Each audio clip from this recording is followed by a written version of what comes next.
الحمد لله رب العالمين وبه نستعين والصلاة والسلام على أشرف الأنبياء والمرسلين وعلى آله وأصحابه أجمعين ومن تبعهم بإحسان إلى يوم الدين. قال النبي صلى الله عليه وسلم: اتقوا اللاعنين الذي يتخلى في طريق الناس او في ظلهم. دو لعنت کا سبب بننے والی جگہوں سے اجتناب کرو، ایک لوگوں کے راستے میں، دوسرا سائے دار جگہ میں قضائے حاجت سے۔ اس حدیث کو امام مسلم رحمۃ اللہ علیہ نے نقل فرمایا ہے اور اسی طرح سے امام ابو داؤد میں۔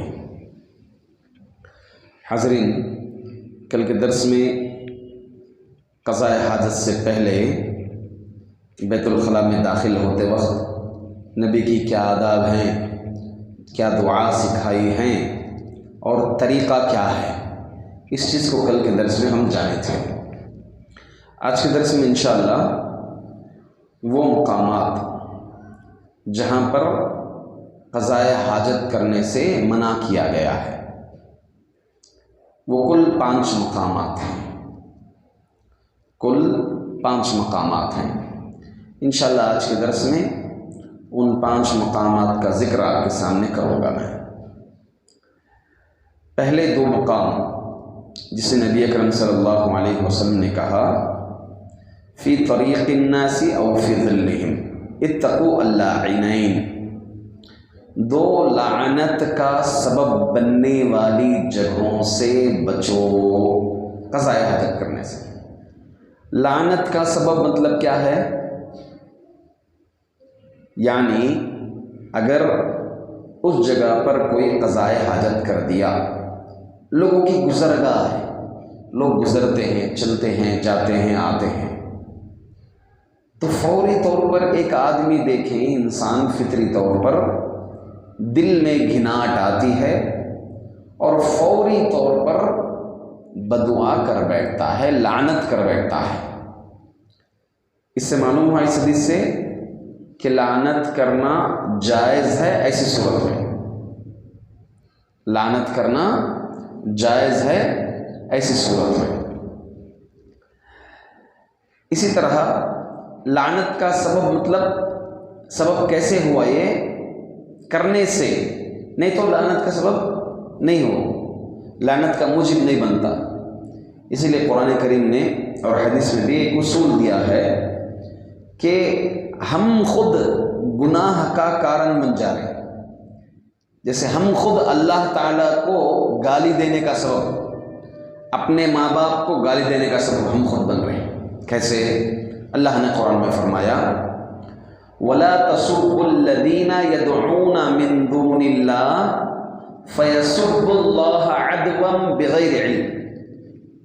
تم مومنوں گالی مت دو۔ کنہیں گالی مت دو؟ ان لوگوں کو گالی مت دو جو غیر اللہ، اللہ کو چھوڑ کر دوسروں کی عبادت کرتے ہیں، ان کے معبودوں کو گالی مت دو۔ اگر ہم مشرکین اپنے معبودوں کی عبادت کرتے ہیں، وہ غلط معبودوں کی، ہم اگر ان کے معبودوں کو برا کہیں گے تو وہ کیا کریں گے؟ فَيَسُبُّ اللَّهَ عَدْوًا بِغَيْرِ عِلْمٍ، تو وہ دشمنی سے اللہ تعالیٰ کو بغیر علم کی گالی دے دیں گے۔ سبب کون بنے؟ ہم بنے سبب۔ تو اس لیے گالی مت دو ان کے معبودوں کو، قرآن میں اللہ تعالیٰ نے فرمایا۔ اسی طرح نبی اکرم صلی اللہ علیہ وسلم نے کہا: نہا عن سب الرجل اباہ و امہ، نبی اکرم صلی اللہ علیہ وسلم نے منع کیا کہ آدمی اپنے ابا کو اور اپنے امی کو گالی دے۔ لوگوں نے پوچھا کہ آدمی اپنے ابا کو اور اپنے امی کو گالی دے گا؟ رسول اللہ صلی اللہ علیہ وسلم نے کہا کہ ایک آدمی دوسرے کے ابا کو، امی کو گالی دے گا تو پھر وہ پلٹا کر، گھما کر اس کے امی کو اور ابا کو گالی دے گا، تو سبب کون بنے؟ ہم بنے۔ اپنے ماں باپ کو گالی دینے کا سبب کون بنے؟ ہم بنے. اسی لیے قرآن اور حدیث ایسے چیزیں جو ہم سبب بن رہے ہیں، اس سبب سے اللہ کے رسول صلی اللہ علیہ وسلم بچنے کا حکم دیا. تو اب یہاں لعنت جو لوگ ہمیں دے رہے ہیں، یعنی گندگی کرنے والے کو دے رہے ہیں، تو سبب کیا ہوا؟ گندگی کرنے سے. اگر وہاں گندگی نہیں ہوتی تو کوئی گالی بھی، کوئی جو ہے لعنت بھی نہیں دیتا اور کوئی گالی بھی نہیں دیتا. تو دو مقامات یہاں اس حدیث میں فرمائے ہیں. کیا ہیں؟ فی طریق الناس او فی ظلہم. نمبر 1 لوگوں کے راستے میں، نمبر 2 لوگوں کے سائے میں. سائے میں کیونکہ سائے کی جگہ ہے درخت کے نیچے، تو عموماً کیا کرتے ہیں، لوگوں کی طبیعت ہے، فطرت ہے، اور خصوصاً گرمی کے دنوں میں تھوڑا آرام حاصل کرنے کے لیے سائے دار جگہ میں آتے ہیں، نیچے سائے کے نیچے بیٹھ جاتے ہیں. اور بیٹھنا جو ہے جائز ہے، جیسا کہ اللہ کے رسول صلی اللہ علیہ وسلم ایک حدیث میں صحابہ کو راستے پر کھڑے ہونے، گفتگو کرنے سے منع فرمایا. تو صحابہ نے کہا کہ ہمیں کھڑے ہونا ہے. تو اللہ کے رسول صلی اللہ علیہ وسلم نے کہا اگر کھڑے ہونا ہے راستے میں تو پھر راستے کے حقوق ادا کرو.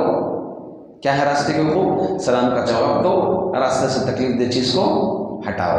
تو اس طرح جو ہے سائے دار درخت میں کوئی بیٹھا ہوا ہے، لوگ ریسٹ کے لیے. اگر وہاں پر گندگی کی ہوئی ہو تو آدمی کیا کرتا ہے؟ فطری طور پر لعنت بھیجتا ہے، کون ہے یہ نالائق، ایسی حرکتیں کیا. تو اس لیے ایک مومن کو اس سے بچنا چاہیے. ایک دوسری حدیث میں نبی اکرم صلی اللہ علیہ وسلم نے کہا، 3 مقامات کا ذکر کیا. اتقوا الملاعن الثلاثہ، 3 لعنت کا سبب بننے والی جگہوں سے بچو. نمبر 1 گھاٹوں پر، راستے پر، اور سایوں کے نیچے، سائے کے پاس. تو گھاٹ اوپر جو اونچائی پر گھاٹ ہوتے ہیں، عموماً گرمی کے دنوں میں، عام دنوں میں لوگ کیا ہے گھاٹوں کے مقامات پر جاتے ہیں، وہاں بیٹھتے ہیں پہاڑوں کے پاس، ہے نا. کہیں گاؤں میں آس پاس پہاڑ ہو، گھاٹ ہو، تو اوپر چڑھتے ہیں لوگ. تو ایسے سمے وہاں اگر گندگی کر دی گئی ہو تو لعنت کا سبب بنتا ہے. تیسرا مقام جہاں پر منع فرمایا وہ حدیث میں نبی اکرم صلی اللہ علیہ وسلم نے فرمایا، نہا رسول اللہ صلی اللہ علیہ وسلم ان يمتشط احدنا كل يوم او يبول في مغتسله. رسول اللہ صلی اللہ علیہ وسلم نے روزانہ کنگھی کرنے اور نہانے کی جگہ پیشاب کرنے سے منع فرمایا. نہانے کی جگہ پیشاب کرنے سے منع فرمایا. پیشاب کیسی چیز ہے؟ نجس ہے نہیں. پیشاب اگر گر جائے تو دھونا چاہیے. اب اگر نہانے کی جگہ کوئی پیشاب کر دے، پھر آدمی نہ ہے تو چھینٹے کس کے اوپر اڑیں گے؟ خود کے اوپر اڑیں گے. تو اس لیے ایسے مقام پر پیشاب نہیں کرنا ہے. بات سیدھی سی یہ ہے کہ حمام میں پیشاب نہیں کرنا. حمام جو نہانے کی جگہ ہے وہاں پر پیشاب نہیں کرنا چاہیے. ہاں ایمرجنسی ہو گیا مسئلہ، جیسے حمام میں نہا رہا ہے، اچانک سا ضرورت پیش آ گئی پیشاب کرنے کی، اور باتھ روم جو ہے دوسرے مقام پر ہے، اب یہ نہانا شروع کر دیا، آغاز کر دیا اس کا، پانی جانے کی وہاں پر جگہ ہے، آرام سے چلا جاتا ہے. تو ایسی صورت میں، یہ اضطراری صورت میں، ایسی مشکل صورت میں وہ کر سکتا ہے، اس میں کوئی حرج نہیں ہے، بشرط یہ کہ پانی سے وہ پیشاب چلے جائیں اور پاک ہو جائیں. تو 3 جگہ ہوگی. اسی طرح جانور کی بل میں پیشاب کرنے سے نبی اکرم صلی اللہ علیہ وسلم نے فرمایا، حضرت عبداللہ بن سرجس رضی اللہ عنہ اس کے راوی ہیں، فرماتے ہیں نہا رسول اللہ صلی اللہ علیہ وسلم ان یبال فی الحجر. نبی کریم صلی اللہ علیہ وسلم جانور کی بل میں پیشاب کرنے سے منع فرمایا ہے. یہ حدیث ابو داؤد کے اندر ہے اور یہ حدیث ضعیف ہے. حدیث کیا ہے؟ یہ ضعیف ہے. امام البانی رحمۃ اللہ علیہ اپنی ضعیف الجامع الصغیر کے اندر اس حدیث کو نقل فرمایا اور اس کا حکم ضعیف قرار دیا.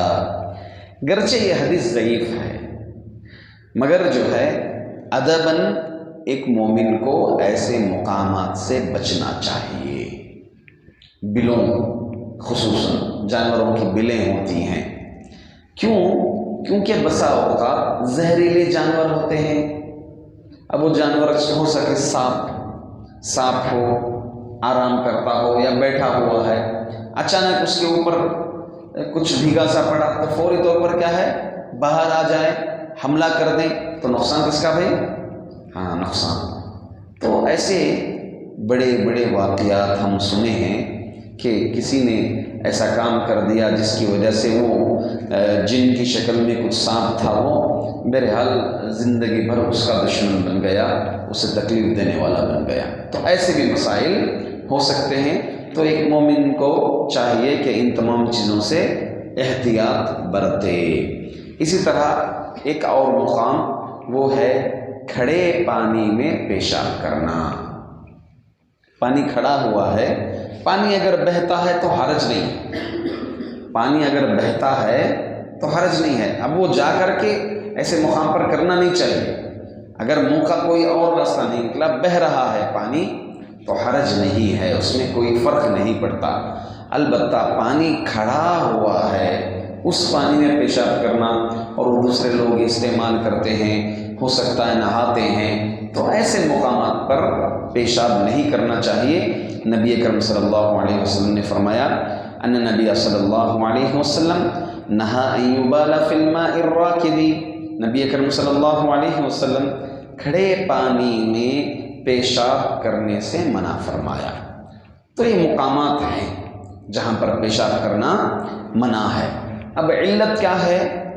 ایک تو حمام میں پیشاب کرنے کی علت کیا ہے؟ کیونکہ پانی اس کے اوپر ہی اڑے گا، اگر یہ علت ختم ہوتی ہے تو کوئی حرج نہیں ہے۔ اگر کوئی راستہ ایسا ہے جہاں پر لوگوں کا گزر نہیں ہے اور بیت الخلاء وغیرہ سب گھر پر نہیں ہے، تو ایسے مقام پر اگر کوئی جا کر کے اپنی ضرورت پوری کرتا ہے تو کوئی حرج نہیں ہے، کیونکہ جو جس علت سے روکا گیا ہے وہ علت ختم ہو گئی، تو بندہ جو ہے ایسے مقام پر کر سکتا ہے، اس میں کوئی حرج نہیں ہے۔ خصوصاً ہمارے اخلاق آج کل کے لوگوں کے دیکھیں کہ ایسے مقامات جہاں لوگ گزرتے ہیں وہاں پر کچرا ڈالتے ہیں، لوگوں کی گزرنے کی جگہوں پر پیشاب کرتے ہیں، استنجاءات کرتے ہیں، ضرورتیں پوری کرتے ہیں، یہ بالکل جو ہے ایک گھٹیا حرکت ہے، نازیبا حرکت ہے، اخلاق کے خلاف ہے۔ ایک مومن کو خصوصاً ایسے حرکات سے بچنا چاہیے۔ اسلام اس کو آداب سکھاتا ہے، اخلاق سکھاتا ہے، طریقہ سکھاتا ہے، اسلام کے اس طریقے کو فالو کرنا چاہیے۔ اللہ سے دعا ہے کہ اللہ تبارک و تعالی ہم تمام کو اسلامی تعلیمات پر عمل کرنے کی توفیق عطا فرمائے۔